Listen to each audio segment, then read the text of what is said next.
Hello and welcome to this MSP Voice webinar. Today I am pleased to be joined by Paul Green with MSP Marketing Edge. This webinar is brought to you by MSP 360, the #1 cloud backup solution for MSPs.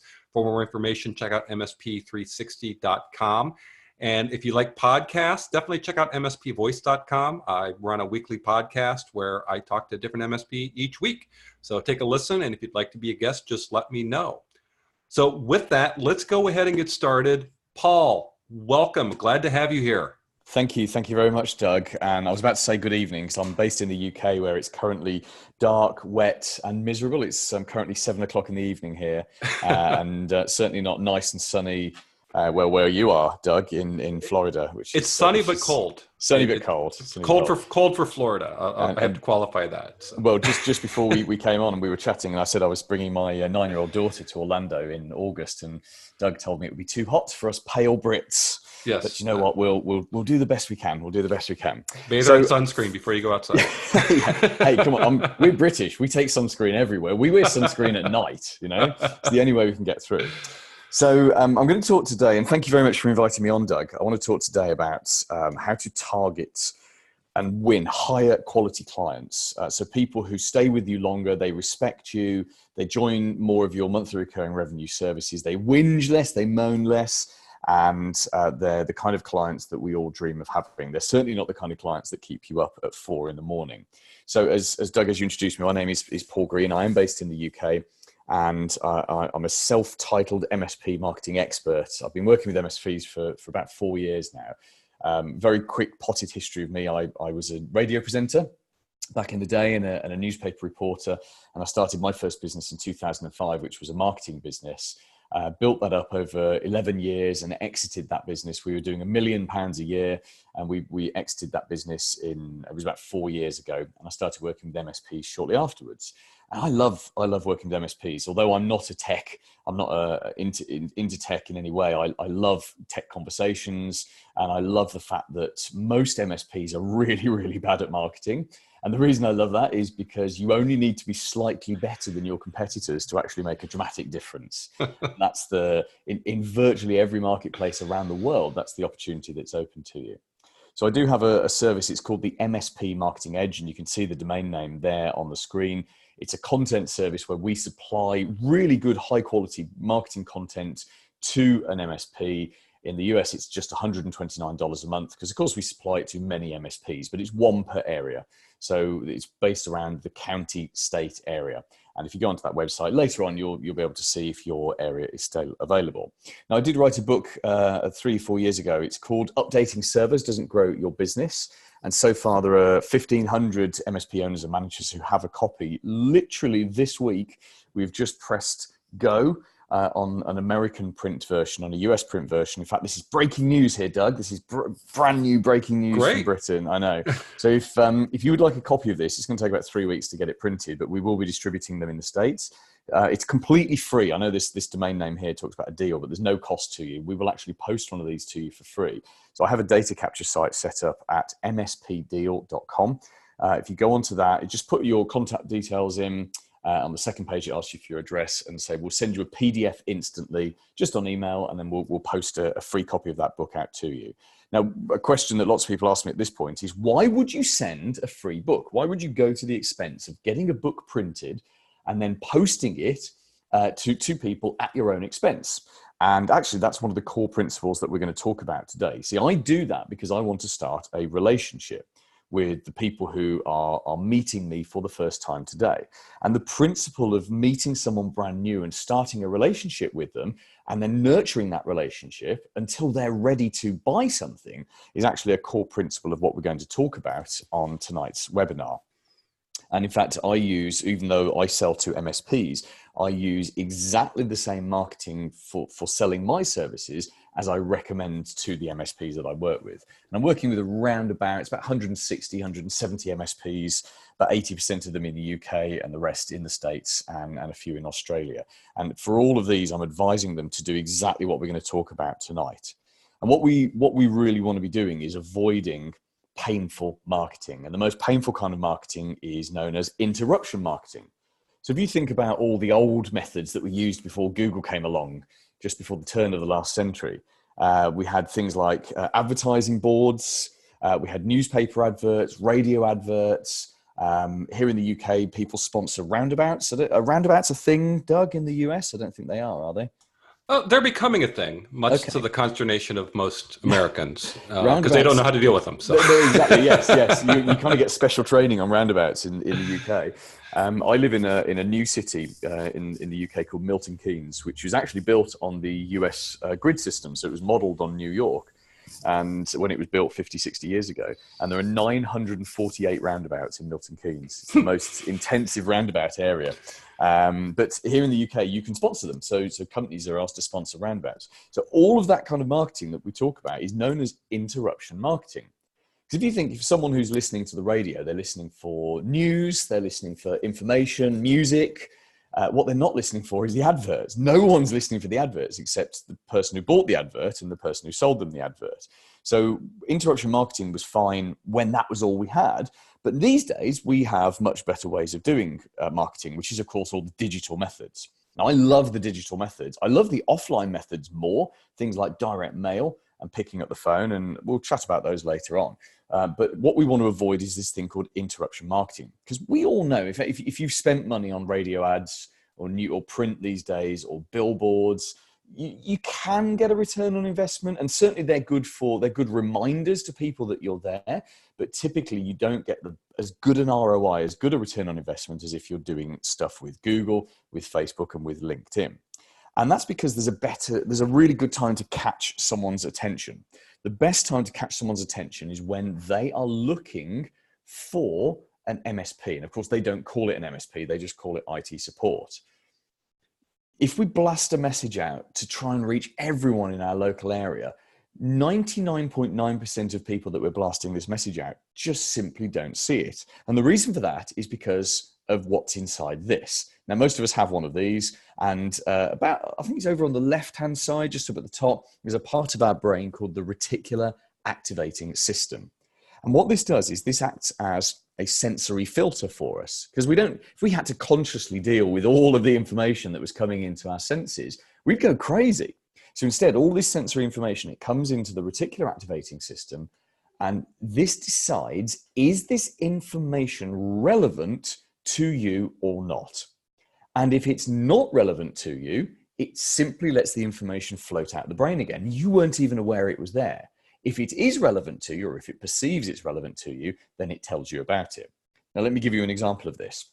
I am a massive fan of Tesla cars.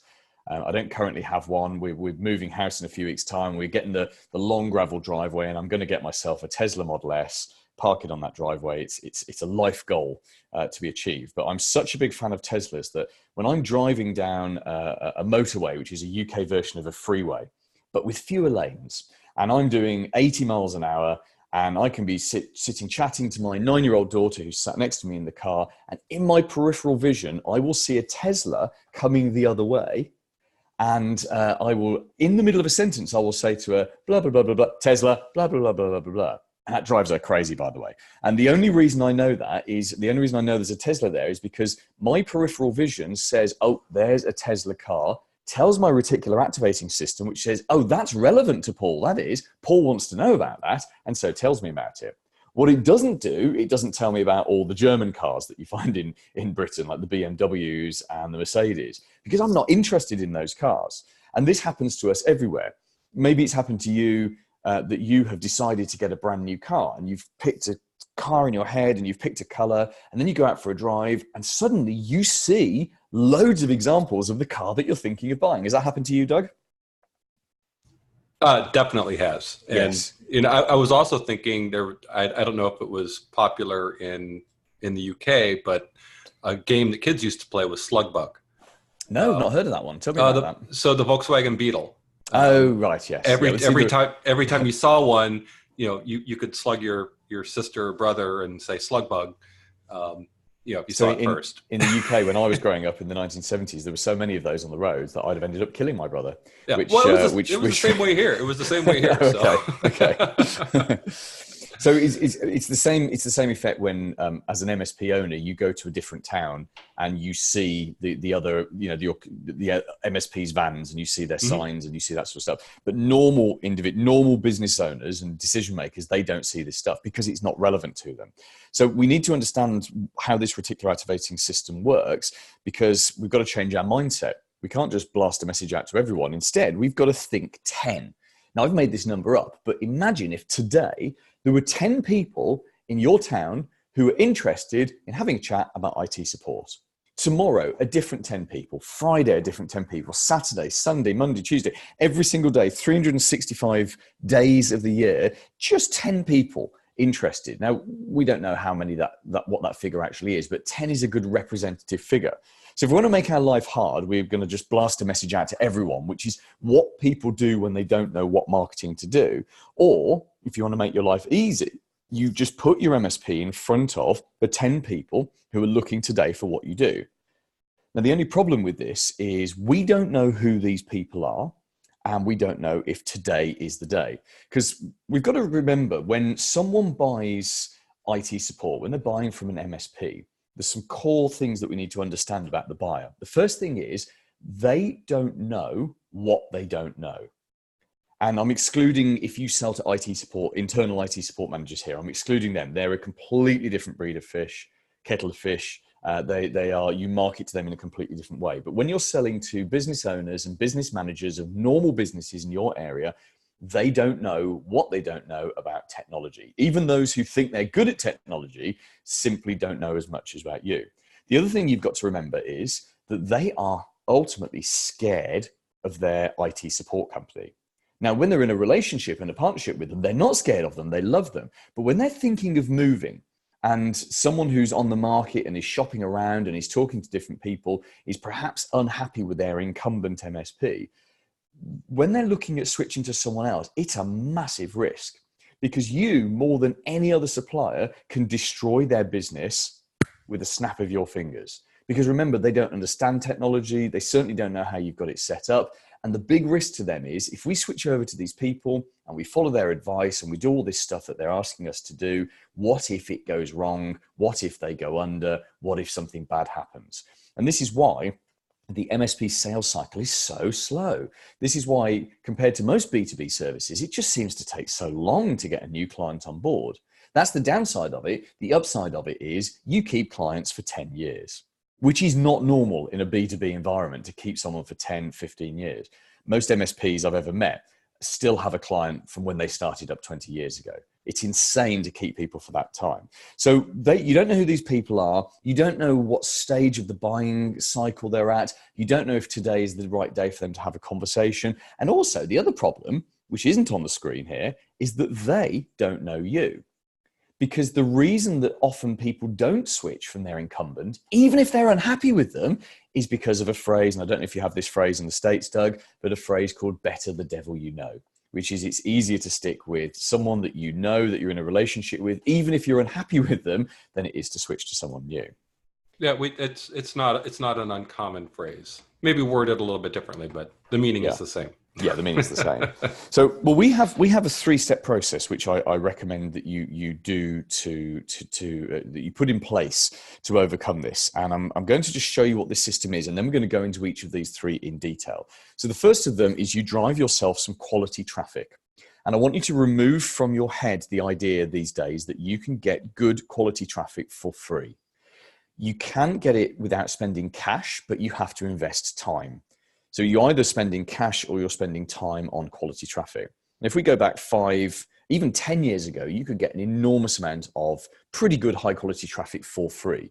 But Google in particular has changed so much over the years that it's made it very difficult to get good quality organic traffic. Organic is where you don't pay for it. Without having to pay for SEO, for search engine optimization. And if you are getting that, by the way, then don't touch anything, don't change anything, because you're one of a diminishing number of MSPs that are getting quality traffic from Google at no cost. Google now is more likely to get you to pay for its adverts. And of course, we all know for a number of years now, it's been hiding the adverts in plain sight. If you do a Google search for IT support in your town, and you look at the top listings, those are the adverts. Those are the pay per click adverts. and they've got a tiny little box next to them that says ad, but people's reticular activating system doesn't see that ad. It doesn't see that word ad. So people click on the adverts, not realizing that they're on adverts. And that's how Google makes an enormous amount of its revenue. So you need to spend either time or cash on Google. You need to spend either time or cash on LinkedIn. I'm going to talk about LinkedIn a bit more later on. And Facebook is the other third platform for quality traffic. Now, there's actually about 20 places you can go to get quality traffic, but those are the big three. Online, certainly. Google, Google, LinkedIn, and Facebook in that order. So we drive quality traffic, but we don't want to just drive it to your website, because your website has a couple of fundamental problems. First of all, if your website is like most MSPs' websites that I've looked at, then your website is really boring. It's really bad. It's full of stock images of cheesy looking technician models, network cables, servers, racks, all of that kind of stuff, none of which emotionally affects normal people. It might emotionally affect you, but it doesn't affect emotional people. Business owners and managers, decision makers who pick a new MSP, they don't make that decision with their brain, they make that decision with their heart. This is why we want to build a relationship with them. They will make the decision with their emotions, and then the brain will just rubber stamp the decision. So we want to affect them at an emotional level in a good way. And that's why if your website is boring, is bland, has got the same old words as all of your competitors, that's a fundamental problem. In fact, it's not something we're going to talk about this afternoon, but it's a problem that you simply don't stand out from your competitors because you're bland and you're samey, and samey kills sales. So that's the first problem. The second problem, if you've ever wasted an hour of your life looking at your Google Analytics, you'll see that people look at very, very little on your website. They're probably looking at no more than 2, maybe 3 pages. Typically, these are the home page and the About Us page, because those are the 2 most important pages on any website. So actually, if we're spending money and time and effort driving traffic to a website, and then they're clicking on 2 pages and leaving, what's the point of that? So instead of driving all this traffic to your website, you want to drive it to something called multiple audiences. And I will explain what these audiences are in a second. In fact, we'll go into some detail on this. But essentially, an audience is where a group of people have chosen to listen to you. So they've given you their email address, or they've joined you on LinkedIn, or they've liked your Facebook page or joined your Facebook group. And in some respects, they're listening to you in some way. Now, the third part of this then is we consistently follow them up. And by following them up, I mean we put content in front of them. This is relationship building. And we'll talk about what kind of content, how you can come up with this content, and where you get it from. But you have to keep doing this. In fact, you keep doing this forever and ever and ever until the magic happens. And the magic is where you get them on the phone and you book either a 10, 15-minute phone call with them and you, or whoever does the selling in your business, or better still, you book an appointment face-to-face with them, or an audit, or whatever your next step is, because there are lots and lots of different next steps. Now, there's a quote that I want you to etch into your brain. The MSP that builds the biggest audiences, builds the best relationship with those audiences, and markets them the most. And by markets them, I mean is commercialized about them. Because the whole point of building these audiences is to be commercial now and again, and to squeeze them and shake them and see what falls out. So the MSP that builds the biggest audiences, builds the best relationship with the audiences, and markets to them the most, typically wins. And I say this from experience. I'm not bragging when I say this, but the business that I sold in 2016, which was a marketing business, we operated in 3 niches. We were working with opticians, we were working with veterinarians, and we were working with dentists, who are weird. Dentists are. And any MSP that looks after dentists would probably agree with me with that. And we built audiences of 12,000 people, which is quite a lot of people for the UK. It was 4,000 of each of those sectors. And we weren't doing anything clever on social media. That was all just email addresses. It cost me around about $200,000 to build that database of 12,000 people. But then we had 3 telesales people, 3 telephone people sat just phoning that database all day long. That's all they did. Phone them. And this wasn't phoning them to sell stuff. This was moving the relationship forward. We were marketing that database. We would send out 2 emails a week. People who clicked on those emails, they were more likely to get a call because we knew they were active and they were alive. And my telesales team were just phoning. And they generated appointments for my 2 field salespeople who were driving up and down the UK, which isn't really a lot. You can drive from one end to the other in 10 hours. But they were driving all over the UK, having sales appointments with people who felt that they knew us.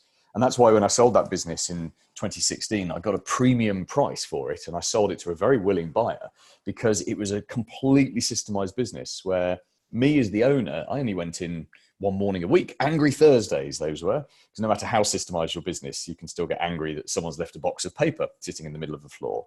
But it was a completely systemized business. And most MSPs I meet have systemized the delivery. So they're using IT Glue or IT Boost. They've got their PSAs and there's lots of systems and protocols in place, but they've never systemized the sales and marketing, which is just insane from my point of view. And this is the challenge to you, to systemize it, to treat the marketing and the selling as not as some kind of dark art. It's a science. There's nothing creative what we're talking about here. In fact, this is actually, I'm going to break it down for you into a series of steps. So if we look back at our thing here, we've got quality traffic, building multiple audiences and consistently following them up. And let me jump more into number 2, which is building multiple audiences. There are 2, maybe 3 audiences that you would want to build. Now, the first of them and the most important one is your email list.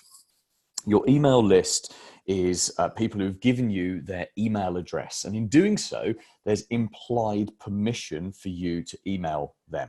There's a great book, and it's quite old now. It's about 25 years old, by a great marketing writer called Seth Godin, Godin. And he wrote this book, Permission Marketing, back in the 90s. In fact, I actually bought it in San Francisco. I was on my honeymoon in San Francisco, and I bought that book.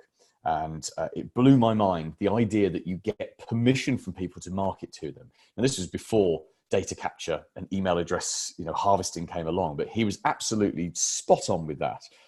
We want people to choose to give us their email, because you can get people's emails, and there are laws and spam laws and all that sort of stuff. But let's be honest, it's easy to get email addresses. What we don't want email addresses for the sake of it. We want email addresses so we can start relationships with people. And the easiest way to do that is to offer them something called an ethical bribe. Now, an ethical bribe is where you offer them something in return for their email address. Because if ever you've tried on your website, please sign up for our newsletter, that simply doesn't work. So here's an ethical bribe that I supplied to my clients last year. We're all aware that Windows 7 expired, was it last week? I think it was last week, 8 days ago. And the same with all the server software in Office 2010. And a year ago, my clients in the States and in the UK were given this. It was a book called The 2020 Problem. And they put their company name on the front. Most of them changed the title and they personalized the book. But it was a book that I'd written, and they just picked that book up and they printed it. And they sent it out to their clients to educate them, but also they offered it on their website as an ethical bribe.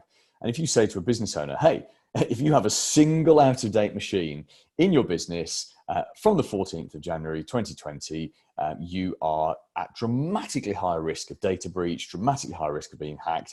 Hey, we've written a book about it. And it's written for lay people. It's not a technical book. To get it, all you've got to do is put your email address in and we'll send one to you. That's a great ethical bribe.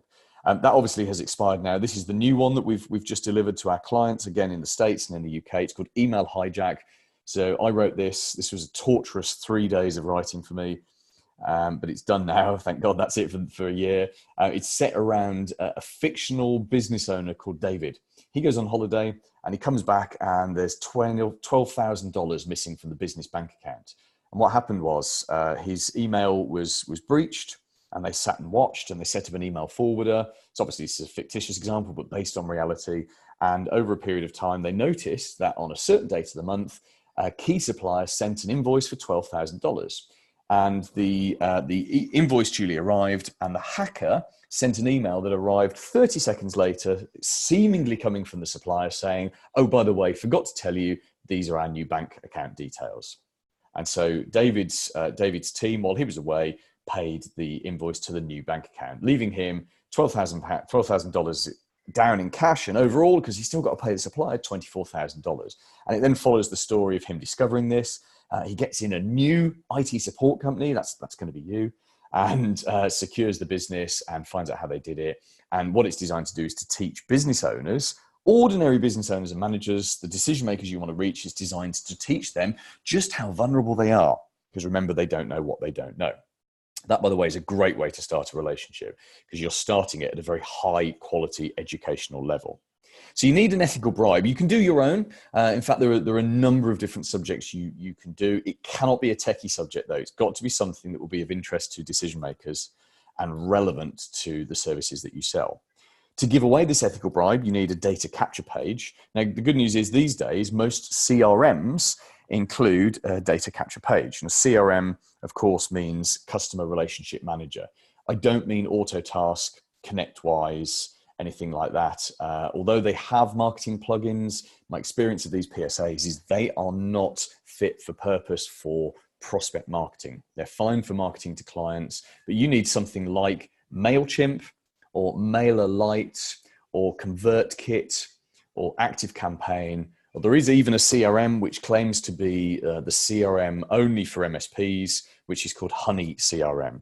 Doesn't really matter which of those you use. Most of my clients use MailChimp, by the way. Been around for a long time. Great functionality, easy to use, and it's free for, I think it's 500, your first 500 contacts. You get a CRM like that, it generates a data capture page for you, or at the very least a data capture form. You put it on your website, people fill it in, and you send them the ethical bribe. And that's how you build, that's the simple building blocks of how you build your email list. But email isn't going to be just your only multiple audience. You also want to build your LinkedIn connections. Now, we all know that LinkedIn is the number one B2B marketing platform right now. In fact, as an MSP, if you said to me, Paul, I've got 30 minutes a day and no cash, what should I be doing to grow my LinkedIn data? Excuse me, what should I be doing to get more new clients? I would say to you to invest that into LinkedIn above all else. There is simply no better platform today. That will change. You know, we go back 7 years, we would have said Google was the place to be, and that's changed. And I'm sure, you know, Microsoft has done a great job of changing LinkedIn under its stewardship. In my opinion, what they've done is they've just copied how Facebook works. They have turned LinkedIn into the B2B, the business-to-business version of Facebook, and that has made LinkedIn better. It's a lot more focused around content and connections than it used to be. Now, to work your LinkedIn every day, you've got to make it a daily activity. 30 minutes a day on LinkedIn is enough. And I mean, as you, as the owner or the manager, if you've got a full-time salesperson, they should be on LinkedIn all day long. If they're not out seeing clients or setting up appointments on the phone, then they should be on LinkedIn because it is just the place to do it. Now, for you doing half an hour a day, you can do that with the free edition of LinkedIn. If you have got a full-time salesperson, you really need to invest in LinkedIn's premium tool, which is called Sales Navigator. And I forget how much it is. It's a couple of $100, but it's really worth doing. There's also some very clever automated tools that you can buy, such as Duck's Soup. There's another one called Meet Alfred, and a third whose name escapes me.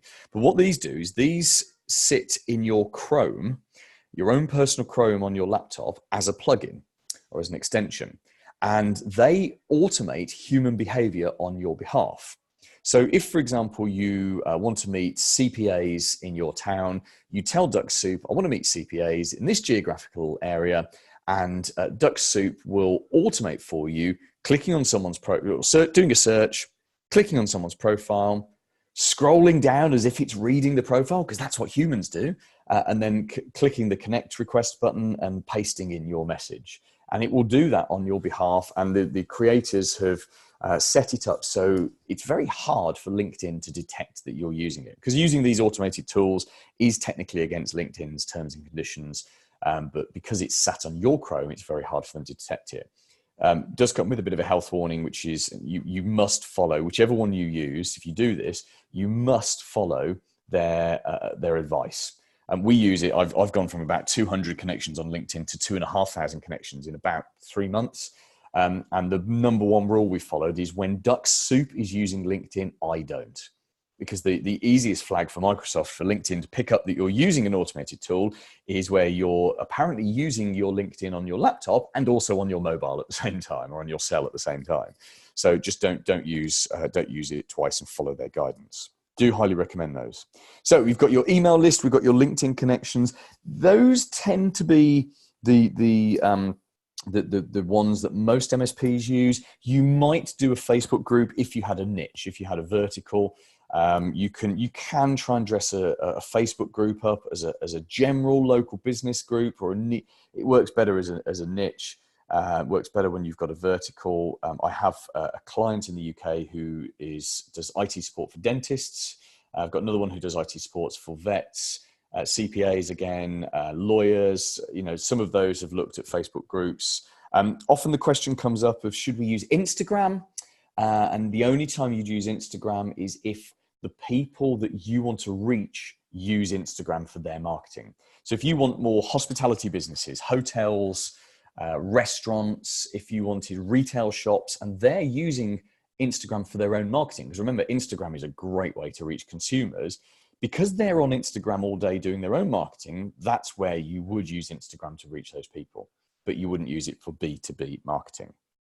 So if we think back to our three-step process, number one was generating quality traffic. Number two was building multiple audiences. And then number three was consistently following them up, which is about educating them and building a relationship. Now, the easiest way to do this is to throw content at them. And the content you should be throwing at them, the majority of it should be educational content. Let's teach them about the stuff that they didn't know about, but let's teach them in a way which is interesting to them. And it's actually easy to generate subject matters that they would be interested in. You've got to ask yourself, what are the questions that normal people are asking every day?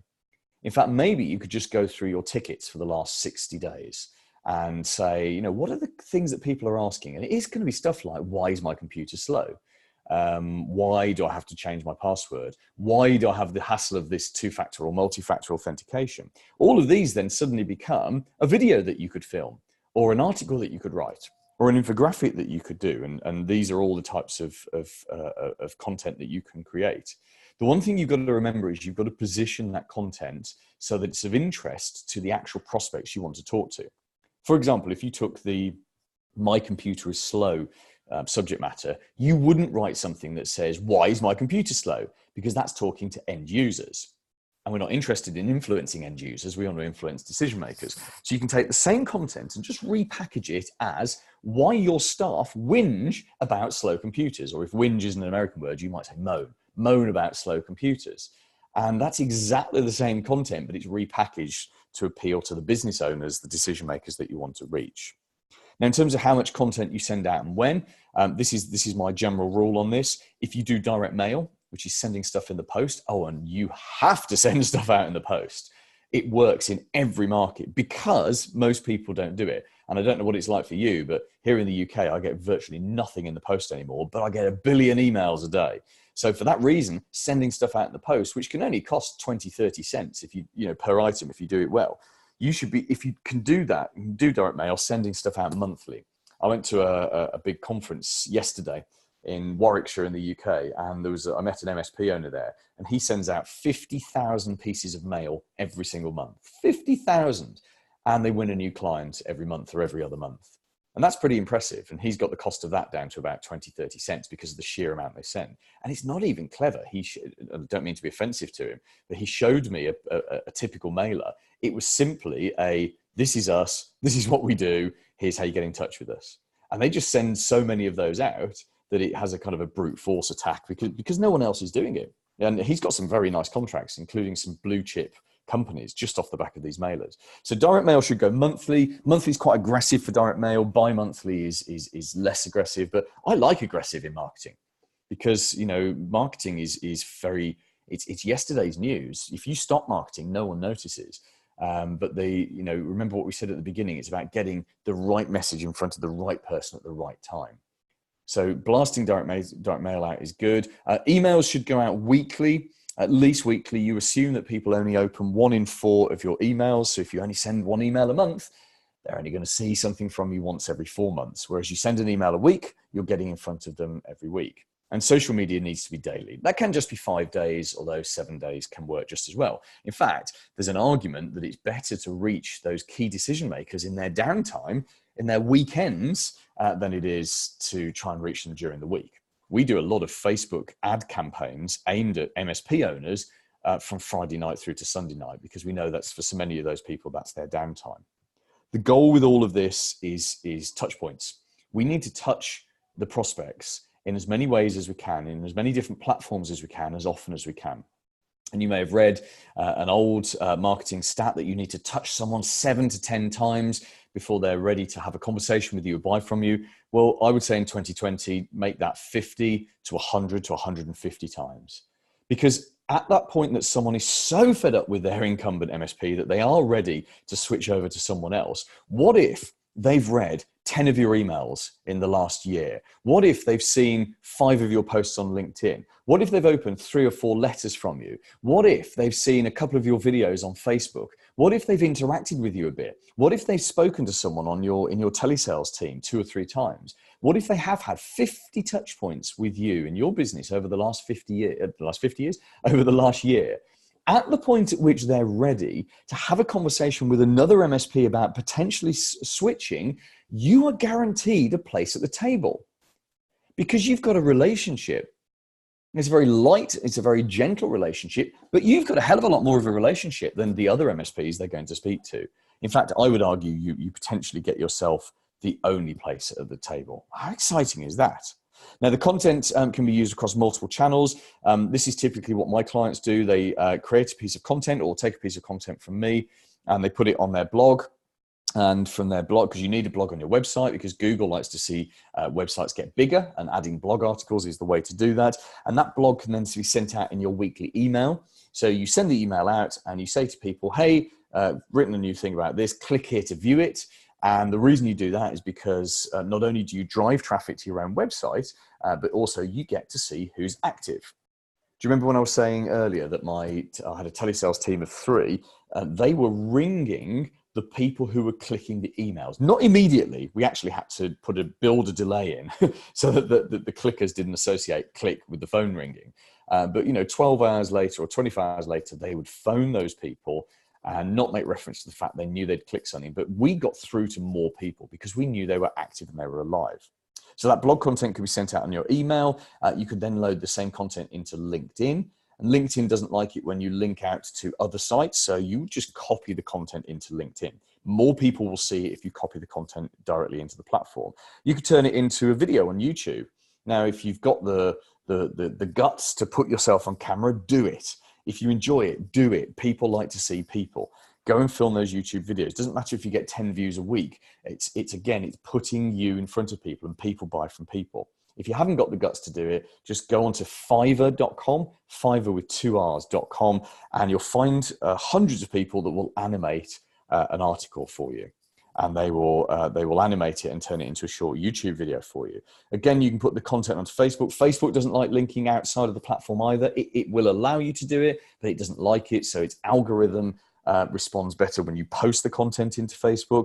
And we were talking about direct mail. Quite a few of my clients are going down the printed newsletter route. Now, they're not quite doing it monthly, but I have some clients who work just with schools, with education. They find printed newsletters work quite well for them. And indeed, anywhere where you have a niche or you have a very tight focused marketing funnel, that can work very well as well.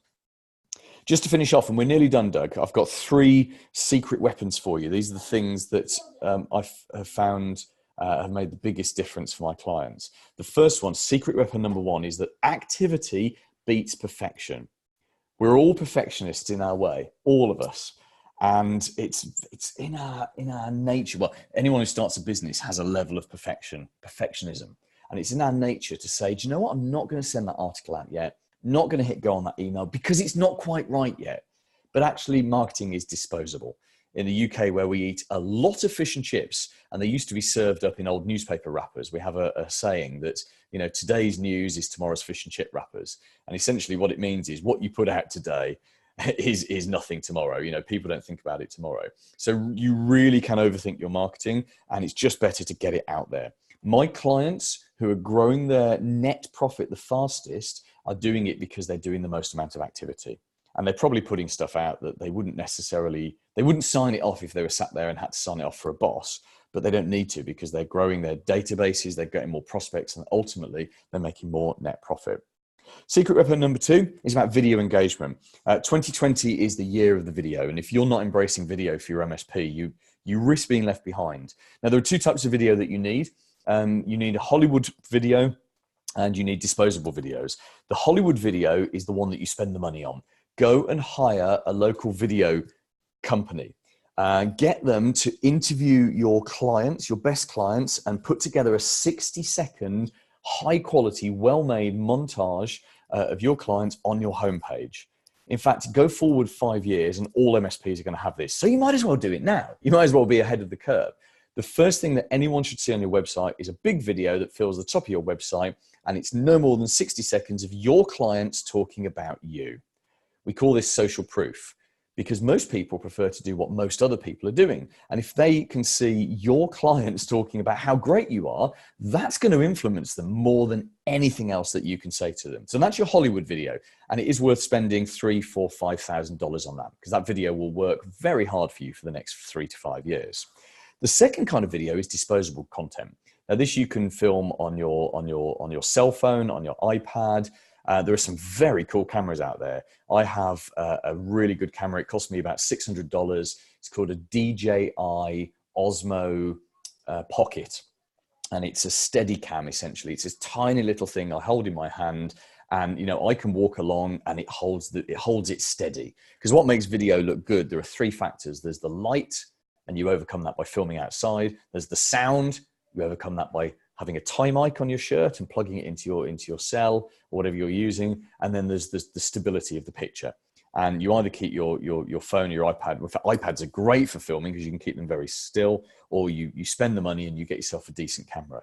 And you get those 3 and you can just do disposable video very easily. What is disposable video? It's simply that LinkedIn update, or that new article, or, hey, did you hear about this company that's been breached? Or, hey, would you like us to check your email address because you've got ID agent, or whatever it is. But you need video. And if you can't do video personally, find someone that can do video. There will be dozens of people in your town, 20-year-olds, 25-year-olds, who would love to do video for you if you paid them. And the third secret weapon is telephone intervention. I mentioned in my last business, I had a telesales team. I don't have a telesales team anymore because I'm running this as a lifestyle business for fun and for income. And interestingly, because I don't have the overheads, I make a lot more money off a lot less turnover, which is a business lesson for another time. But if I was to buy an MSP tomorrow, I would do exactly what we've been talking about for the last 45 minutes or so. And I would then get telephone people to just ring people and ring our database and build relationships with people on the phone. I've never, ever known a method for moving the relationship faster forward than talking to people on the phone. In fact, the only method that moves it forward faster is actually when you put on events. But that's a whole different webinar for another day. So Doug, I'm done there, and thank you very much for letting me talk to your audience.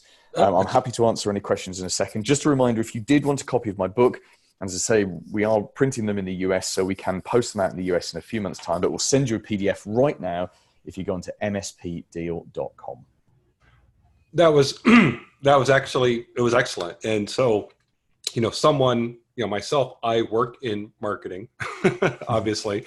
And, all of these, everything you talked about is everything the vendors do, right? We call it, you got to build the funnel, which is, you got to get the permission, you got to get their emails. And once you have that, then you nurture them, right, over time, which is exactly what you told the MSPs to do, right? You just post content, you post different things so that they see it. And then at the end, and then eventually you convert them from a lead into, contact, into hopefully a sale. Yeah, it's exactly that. It's exactly that. It's all about the relationship. And the vendors are obviously playing a bigger game. Yes. And they're working in a very, very small market, really. Although there are, hundreds of thousands of MSPs around the world, there are also multiple vendors selling all different types of similar service. Exactly. But yeah, the most successful ones are you're absolutely right, are playing this, and they're using events to move relationships forward. We all know they're using the phones to move these relationships forward. And the channel is awash with white papers and all of it. And these are, all those kind of things. They're ethical bribes. That's all they are. Yep. It's exactly the same. They're doing a different, bigger version of what you can do. And I love this because I've watched MSPs do this and change. I've watched the owners change their lives. And obviously there are a lot, just this system on its own doesn't change your life, but it suddenly makes the answer of how do I get clients just so easy. And then you add in upselling your clients, you add in more monthly recurring revenue, you add in tightening on your overheads, you add in systemizing, leadership, and all the other things that you need for a great business. And that's how you change your life. But the number one problem, the number one marketing problem most MSPs have is where to get new clients. Yeah. And it's lovely to be able to solve that. Yeah, and like you mentioned, CRM, customer relationship management is so important in having a system, whether it's MailChimp or whatever it is that you use, as long as it has those systems in place so that you can capture, leads and nurture them and email them, and, it has the proper opt-out options for keeping things legal and all that fun stuff. That the importance of that cannot be overlooked, of investing in some type of customer relationship management.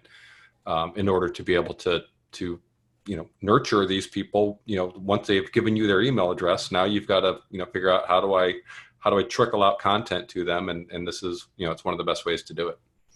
I agree. Completely agree. If anyone in the audience has any questions for Paul, definitely, utilize either the chat or the Q&A. Either one of those will work. Would love to have some questions out here while we've got Paul on the line. Now, in terms of MSP Marketing Edge, you mentioned a couple of times. So you offer content to MSPs. Is that? Yeah, exactly that. So my clients told me I have a mastermind group in the UK, which is where it's MSP owners, and we sit around a table and we talk about problems. And they told me that their biggest problem was content. This is a couple of years ago, in that they knew the kinds of content they should be doing. They just didn't have time. Yeah. And so every month, and it's me that writes this content. I physically do it myself. And as I said at the beginning, I'm a former journalist, and I've been doing this for my entire adult career.